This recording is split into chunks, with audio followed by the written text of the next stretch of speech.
Hello everyone, मैं एकता सिंह अपने YouTube channel Kamlapati classes में आप सभी का स्वागत करती हूँ। मैं आज आपके लिए बीएड सेकेंड ईयर के एग्ज़ाम 2020 पेपर का सल्यूशन लेकर के आई हूँ, जिसमें कि फ़र्स्ट पेपर के सीरीज़ 4 का ये मेरा वीडियो है। ठीक है, इसमें मैं आपको क्वेश्चन नंबर शॉर्ट क्वेश्चन का क्वेश्चन नंबर जी का आंसर देने वाली हूँ और एक लॉन्ग क्वेश्चन नंबर 2 का भी आंसर लॉन्ग में एक्सप्लेन करने वाली हूँ। तो बहुत ही इम्पॉर्टेंट वीडियो होने वाला है। एक एक पॉइंट इसका बहुत ज़्यादा इम्पॉर्टेंट है, तो आप इसे लास्ट तक मेरे साथ बने रहिए, अच्छे से देखिए, समझिए। और अगर आपको कोई प्रॉब्लम आए तो डिस्क्रिप्शन बॉक्स में मेरा कॉन्टैक्ट नंबर व्हाट्सएप का मेंशन किया है, आप मुझे वहाँ से कॉन्टैक्ट कर सकते हैं। आपको जो भी प्रॉब्लम होगा मैं आपको सीधा गाइड कर सकती हूँ। ठीक है, और अगर आपको पीडीएफ लिंक से, जो कि डिस्क्रिप्शन बॉक्स में मैंने मेंशन कर रखी है नोट्स की, अगर वहाँ से लिंक से आपका पीडीएफ डाउनलोड हो जाता है तो वेरी नाइस। अगर नहीं हो पाता है तो आप मुझे मैसेज करें, ठीक है, मुझे कांटेक्ट करें, मैं आपको डायरेक्टली लिंक शेयर कर दूँगी। ठीक है, और हाँ, बाकी के सॉरी, मेरा थोड़ा गला ख़राब है। बाकी के जो मेरे पहले के आंसर्स हैं, ठीक है, क्वेश्चन नंबर फर्स्ट के ए से लेकर के जी के पहले तक के, उन सभी को मैंने वन वीडियो के थ्रू एक्सप्लेन किया हुआ है। तो आप मेरी पिछली वीडियो को देख सकते हैं जिसमें कि आंसर्स मेंशन है। ठीक है, मैंने वो उसमें भी आंसर सारे एक्सप्लेन किए हुए हैं, जिसका आपको लिंक डिस्क्रिप्शन बॉक्स में मिल जाएगा। ठीक है, तो अब स्टार्ट करते हैं। तो जैसा कि मैंने आपको बताया कि एग्ज़ाम 2020 पेपर के मैं शॉर्ट क्वेश्चन का जी वाला क्वेश्चन का आंसर देने वाली हूँ। इसके बाद मैं लॉन्ग क्वेश्चन सेकंड का भी आंसर एक्सप्लेन करूँगी। ठीक है, तो सेशन आज का ये वीडियो काफ़ी इम्पॉर्टेंट होने वाला है, तो मेरे साथ लास्ट तक बने रहिए। क्वेश्चन है, प्राथमिक शिक्षा यानी बुनियादी शिक्षा का सार्वभौमिकरण से आपका क्या तात्पर्य है? सार्वभौमिकरण यानी कि यूनिवर्सलाइजेशन। तो हम आंसर हमेशा की तरह हेडिंग से ही स्टार्ट करेंगे। हेडिंग हमारी दोनों लैंग्वेज में होगी, हिंदी और इंग्लिश में। प्राथमिक शिक्षा का सार्वभौमिकरण, यूनिवर्सलाइजेशन ऑफ एलिमेंट्री एजुकेशन। ठीक है, तो अब स्टार्ट करते हैं। फर्स्ट पॉइंट है, इसे प्रारंभिक शिक्षा भी कहते हैं। सेकेंड पॉइंट, प्राथमिक शिक्षा का सार्वभौमिकरण राष्ट्रीय ध्येय के रूप में स्वीकार किया गया है। थर्ड है, सन 1992 में संशोधित राष्ट्रीय शिक्षा नीति 1986 में संकल्प व्यक्त किया गया है कि 21वीं शताब्दी के शुरू होने से पहले देश में 14 वर्ष की आयु तक के सभी बच्चों को निःशुल्क, अनिवार्य तथा गुणवत्ता की दृष्टि से यानी कि क्वालिटी की दृष्टि से संतोषजनक शिक्षा उपलब्ध कराई जाएगी। देखिए, जो भी वर्ड्स इंपॉर्टेंट होते हैं उन्हें ब्लैक से लिख के अगर आप इन्वर्टेड कॉमा में क्लोज करते हैं तो इससे हमारी मार्किंग और अच्छी होती है।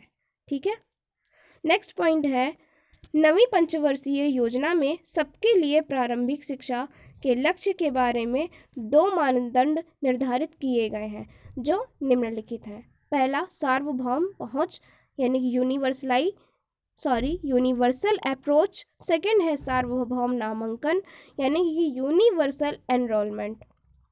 ठीक है, तो यहाँ से हमारा शॉर्ट नोट फिनिश होता है। अब हम आगे बढ़ते हैं सेक्शन बी की ओर, जिसमें हमारा सेकंड नंबर क्वेश्चन आया था लॉन्ग में, बौद्धकालीन शिक्षा की विशेषताओं का वर्णन कीजिए। ठीक है, तो हम सबसे पहले हेडिंग डालेंगे बौद्धकालीन शिक्षा की विशेषताएं। ठीक है, तो हमारा आंसर में फर्स्ट पॉइंट है, बौद्ध काल में बौद्ध भिक्षुओं द्वारा एक नई शिक्षा प्रणाली का विकास हुआ जिसे बौद्ध शिक्षा प्रणाली कहते हैं। इसकी प्रमुख विशेषताओं का क्रमबद्ध वर्णन निम्नलिखित है। ठीक है, तो अब विशेषताओं में सबसे पहली हेडिंग है, शिक्षा की प्रशासनिक एवं आर्थिक व्यवस्था, administrative and economic organisation of education. ठीक है, इसमें हमारा फर्स्ट पॉइंट है, बौद्ध शिक्षा प्रणाली के प्रशासन व वित्त के संबंध में यानी फाइनेंशियली, ठीक है, संबंध में निम्नलिखित तथ्य दृष्टव्य है। ठीक है, फर्स्ट पॉइंट है हमारा यानी कि फर्स्ट फैक्ट है हमारा, शिक्षा पर बौद्ध संघों का नियंत्रण, विहारों का प्रशासन बौद्ध संघ के अंतर्गत होता था। सर्वोच्च भिक्षुक ज्ञानी इनका प्रधान आचार्य होता था। सेकंड पॉइंट है प्रवेश, परीक्षा, पाठ्यक्रम, छात्रावास, भोजन, चिकित्सा, पुस्तकालय आदि सभी के लिए अलग अलग विभाग होते थे और सभी के अलग अलग अध्यक्ष भी होते थे। प्रत्येक निर्णय मतदान द्वारा होता था। सेकंड हमारा फैक्ट है शासन का संरक्षण प्राप्त। वैदिक काल की अपेक्षा बौद्ध काल में शासन के सहयोग व संरक्षण से शिक्षा संस्थाओं की अधिक उन्नति हुई। यानी कि वैदिक काल से ज़्यादा बौद्ध काल में शासन के सहयोग में और संरक्षण में ज़्यादा प्रोग्रेस आई। ठीक है। थर्ड है आर्थिक व्यवस्था। बौद्ध काल में शिक्षण की व्यवस्था मठों व विहारों में होती थी।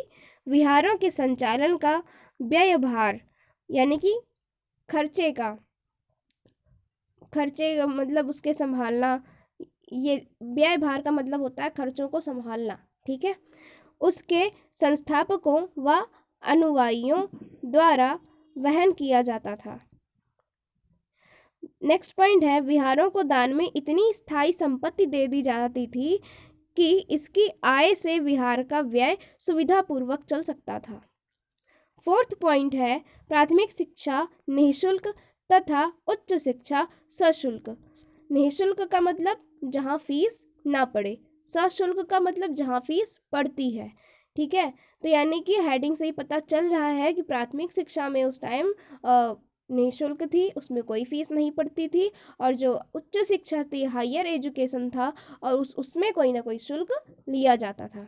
इसके भी बारे में डिटेल्स देख लेते हैं। फर्स्ट पॉइंट है बौद्ध शिक्षा प्रणाली में प्राथमिक स्तर की शिक्षा व्यवस्था निःशुल्क थी। सेकेंड पॉइंट उच्च शिक्षा के छात्रों से शुल्क लिया जाता था। थर्ड विद्यार्थी से रहने खाने का व्यय लिया जाता था, लेकिन निर्धन एवं योग्य विद्यार्थी धन के स्थान पर अपनी सेवाएं भी अर्पित कर सकता था। ठीक है।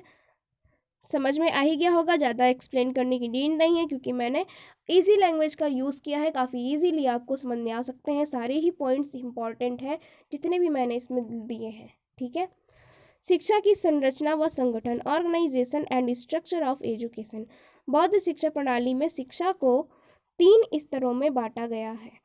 वो स्तर कौन कौन से हैं? पहला प्राथमिक शिक्षा, उच्च शिक्षा, भिक्षु शिक्षा यानी primary education, higher education and cantor education. तो हम सबसे पहले बात करते हैं फर्स्ट नंबर की, प्राथमिक शिक्षा यानी प्राइमरी एजुकेशन।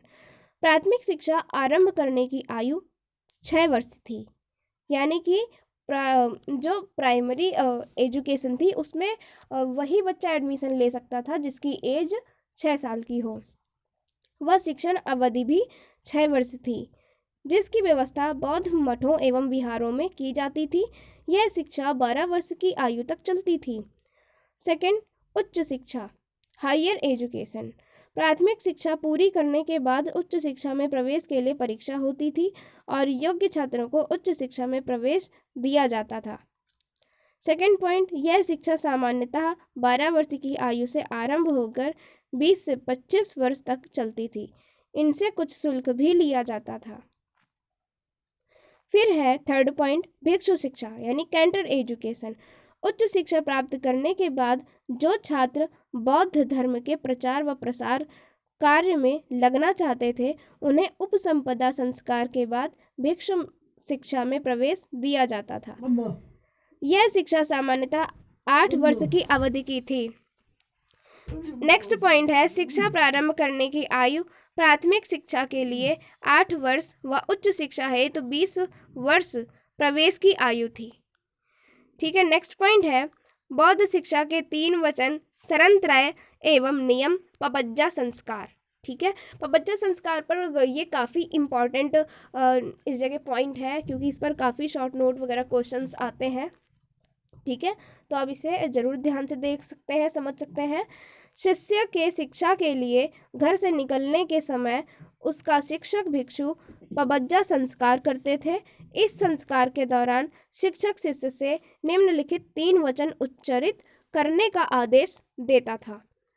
तो ये वचन कौन कौन से हैं? पहला, बुद्धम शरणम गच्छामि, I go to the shelter of Buddha. Second, शंभम शरणम गच्छामि, I go to the shelter of religion. Third है संघम शरणम गच्छामि, I go to the shelter of Sangha. ये 3 वचन होते थे।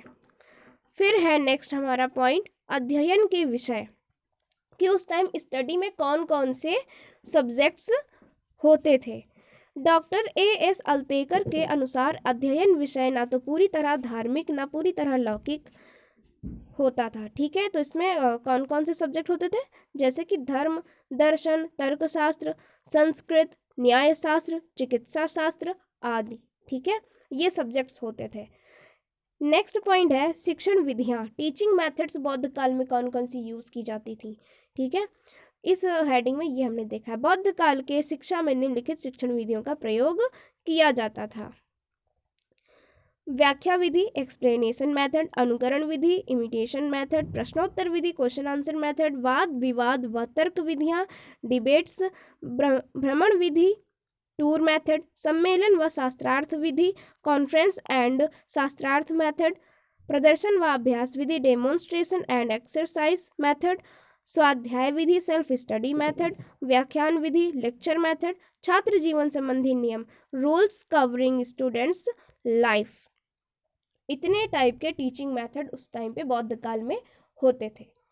ठीक है, तो यहीं से हमारा ये लॉन्ग आंसर सेकंड नंबर में जो आया था फिनिश होता है।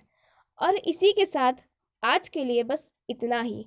बाकी के क्वेश्चन के आंसर्स मैं आपके लिए लेकर के आऊँगी नेक्स्ट सीरीज़ की वीडियो में। ठीक है, तो आज के लिए इतना ही। आपको मेरा वीडियो कैसा लगा मुझे ये फीडबैक आप ज़रूर से ज़रूर दें कमेंट बॉक्स में, क्योंकि जब तक आप मुझे अपना फीडबैक नहीं देंगे आपको मेरा वीडियो कैसा लग रहा है, या आपको पसंद आ रहा है या नहीं आ रहा, या कोई कमी है आपको समझ में नहीं आया, प्लीज़ आप मेंशन करें, क्योंकि जब तक मुझे पता नहीं चलेगा मैं नेक्स्ट वीडियो में वो चीज़ इम्प्रूव करके आपके लिए कैसे लेकर आ पाऊँगी। ठीक है, तो आप अपना फीडबैक ज़रूर दें। अगर मेरी वीडियो आपको पसंद आए तो उसे लाइक करें, अपने फ्रेंड्स में शेयर करें। अगर आप मेरे चैनल पर नए हैं तो उसे सब्सक्राइब कर लें और बेल आइकन को प्रेस कर लें, जिससे मेरी आने वाली हर वीडियो का नोटिफिकेशन आप तक सबसे पहले पहुंच सके। तो आज के लिए इतना ही, मिलते हैं नेक्स्ट वीडियो में। Thank you.